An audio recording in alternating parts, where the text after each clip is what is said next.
Hi, my name's Andy, and this is Hiking with Andy.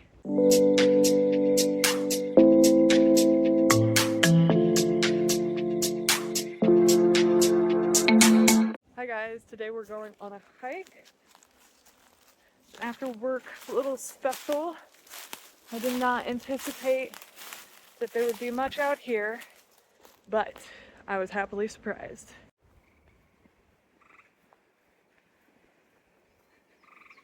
That tree frog. There's two of them.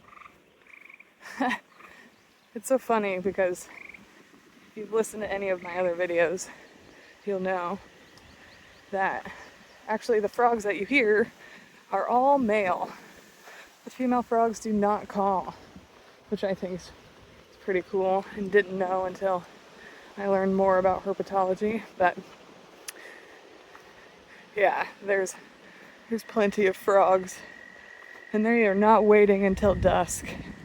They're ready to go. I feel like maybe this hike today is just gonna be a lot of walking and not a lot of scenery. So I figured I would take this time to properly introduce myself a little bit more. My name's Andy, it's short for Andrea, and it's spelled A-N-D-E, which is a little bit odd, but when people ask, I always say it's like the mountains in South America or the mint. So usually sticks with people. I am not originally from the St. Louis area. I am from Lake of the Ozarks, born and raised there, aka I drove a boat before I drove a car, which is pretty cool.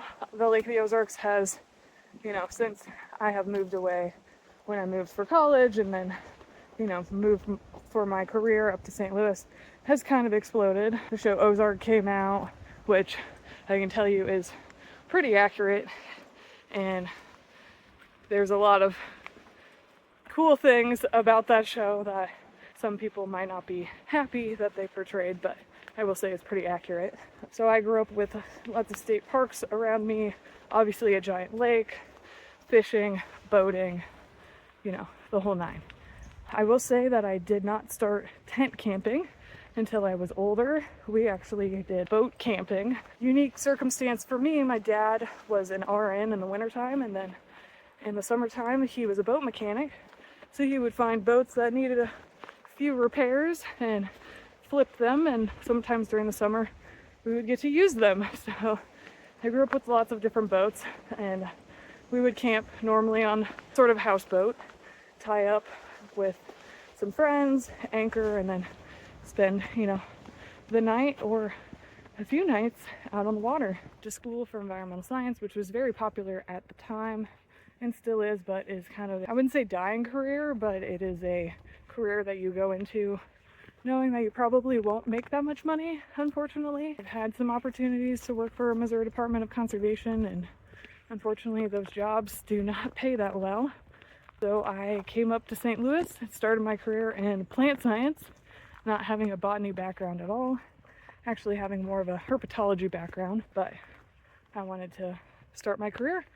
So I went from, I did greenhouses, field work, learned to drive a tractor, was in the cornfields a lot of summers, then moved to genetic work, and now I'm currently in environmental consulting. I kind of specialize in threatened and endangered species. I do a lot of work in Illinois as well. I will also say that I have not always been a hiker. I was more of a like to see it from a car person, but have grown to really love it, and kind of keep pushing myself year after year to, in the spring and fall especially, get out as much as I can. Other kind of cool things, well, I think they're kind of cool things that I've done is I've been to Yellowstone, I've been to Grand Tetons, so I kind of did all of that out west stuff, been to Mount Rushmore, the Badlands. Additionally, when I was in college, I was a part of, technically it's the Peace Corps, but it is the conservation side of it, and I was part of AmeriCorp, which they get contracts from major national parks or conservation areas to do work, and I was stationed out in Flagstaff, Arizona. I was 20 years old. I had never been to Arizona, but I hopped on a plane, said, hey, Mom and Dad, I'm going to Arizona, hopped on a plane, lived in communal housing, and then I was a part of a project called the Mount Graham Red Squirrel kind of restoration. There's a mountain 10,000 feet out there that experienced a wildfire in 2017, and they had an endemic species of squirrel that they were trying to bring back, and a lot of the trees were scorched, but they weren't dead, and they were susceptible to bark beetle infestation. So we were tagging trees with pheromones to tell the bark beetles, hey, move on, and hopefully save the trees that these squirrels so desperately needed. We have a little bridge. It was one of the coolest experiences of my life. It was 8 days camping, no showers, so you did get pretty dirty, especially being in the burnout areas. Obviously no reception, but the best views of the Milky Way. I swear there's more stars out there, and it was beautiful. You know, got to see bobcats. I encountered a species of animal that I had never seen before or heard about, the Coatia mundi, which is also called the Mexican raccoon. They're a lemur species in Mexico and in southern Arizona. They kind of look like a red panda mixed with a raccoon, and it was really cool. Saw a few bears out there and really just enjoyed being away from everything and life. Other cool adventures, nature adventures that I've done is I have been out to Washington. Beautiful, honestly, my favorite state. Can't go wrong with Pacific Northwest on a sunny day, I will say, because you got the mountains, you have the coastline, and you have the Hoh rainforest, which is just so gorgeous. Also went out and saw Mount St. Helens and Mount Rainier. Very cool trip.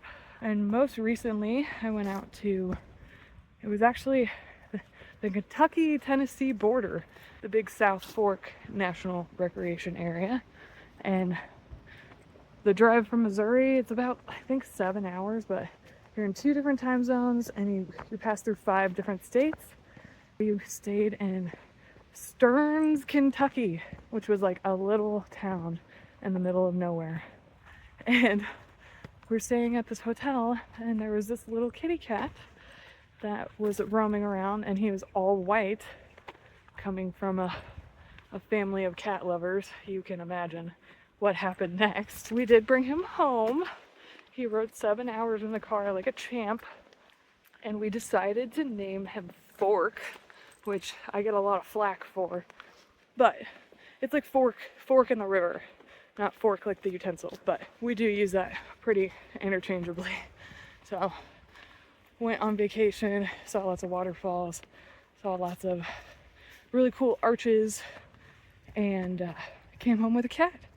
I also have another cat, and her name is Joy, and she is also on YouTube. Kitty Witty Posts is my cat's account. She has quite the following. It is very much meme based, so if you're into that kind of thing, go check that channel out. You might see that she will occasionally post on my channel as well. We do have something of interest. Pretty sure this guy is a mole. I don't know what he's doing out. But you see he's got really interesting feet and a really cool snout. I'm not gonna pick him up. I don't want to disturb him too much. I think he's trying to find a spot to dig in, but we did find something cool today. I'm just following this guy. He was at the top. Oh, yep. He's playing hide and seek with me. Oh, there he is. There we go. Pretty sure this is a male because he has the orange, but I saw him and I've been following him climb up this tree. Pretty cool. I don't know where he went again. I'm sure he's in plain sight and you can't see him. I mean, that's the point, right? Oh, see, there he is.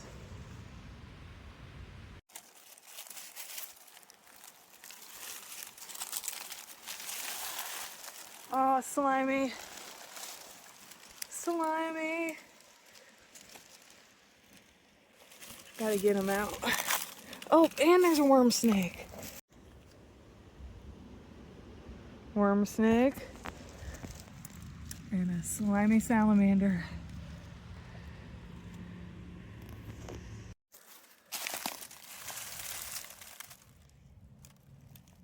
Two worm snakes.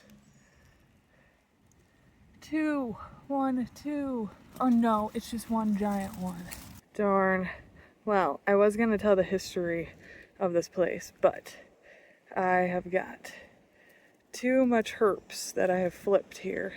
So I'm gonna not tell you where I'm at, but this is a beautiful adult worm snake. And he's really wiggly right now. I'm starting to see the riverbed again. So I guess we're coming down this hill. I am hoping that I get to walk near the river, maybe catch some crawdads. Well, I think I can take a little hop and a skip over and hear the frogs calling. But I'm gonna come down here and see if I can live up to what I said about catching crawdads or crawfish or whatever you want to call them. The trick to that is, oh, and there's a duck. The trick to this is, there's two ducks. The trick is you have to find areas where the water's moving, and then you do have to get behind them because their thing is like they like to go backwards when they try to swim away. So let's see if I can do this or not.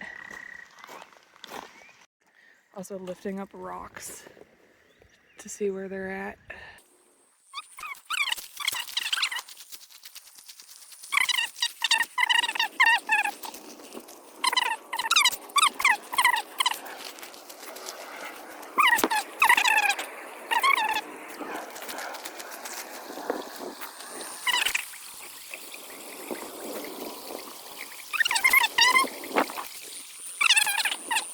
I think the crawfish are gonna have to wait for another day, but those are the tips and tricks at least.